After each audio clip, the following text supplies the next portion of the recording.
Welcome back. You're watching Worldview India, the only international affairs program with a uniquely Indian perspective. It's time now for us to move to Kuwait. Kuwait, of course, saw elections over the weekend, which were swept by Islamic right-wing parties. There were issues that we showed you yesterday, women not getting franchise. Here's another report sent by our correspondent, Mohammed Ahmed Kazmi.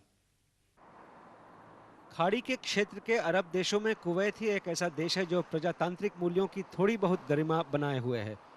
Kuwaiti national assembly के 50 सदस्य हैं जो 25 सीटों से चुनकर आते हैं और हालांकि कुवैत में सिर्फ 1 लाख लोग ही वोट डाल सकते हैं, यहाँ चुनाव अभियान बड़े जोर शोर से होता है। ज़्यादातर चुनाव सभाएं शाम के वक्त होती हैं और माहौल बिल्कुल शादी ब्याह का सा होता है। इराक में सद्दाम हुसैन का शासन खत्म हो जाने के बाद कुवैत के चुनावी मुद्दों और सरकार से जनता की आशाओं में खासा फेरबदल हुआ है।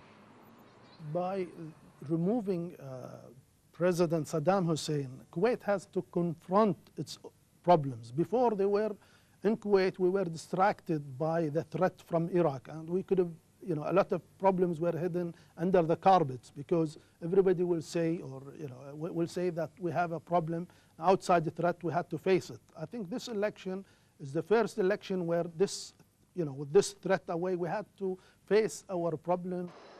यहाँ की महिलाओं को मताधिकार दिलाना एक बड़ा मुद्दा है, पर वैसे भी कुवैत की 15% जनता ही चुनाव में हिस्सा ले सकती है और इसमें महिलाएं शामिल नहीं।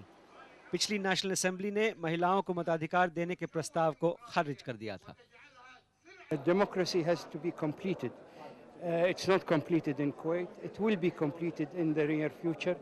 Countries like the United Kingdom and United States took them 100 150 years.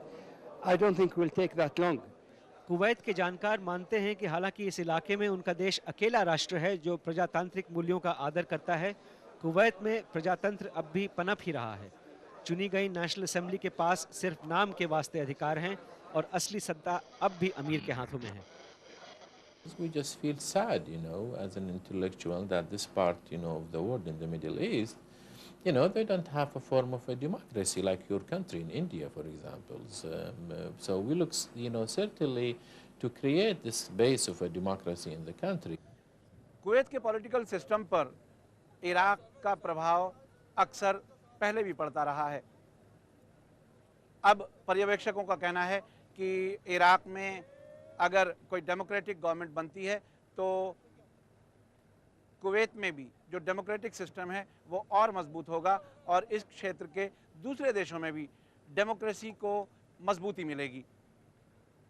Mohammad Ahmad Kazmi, world view India, Kuwait.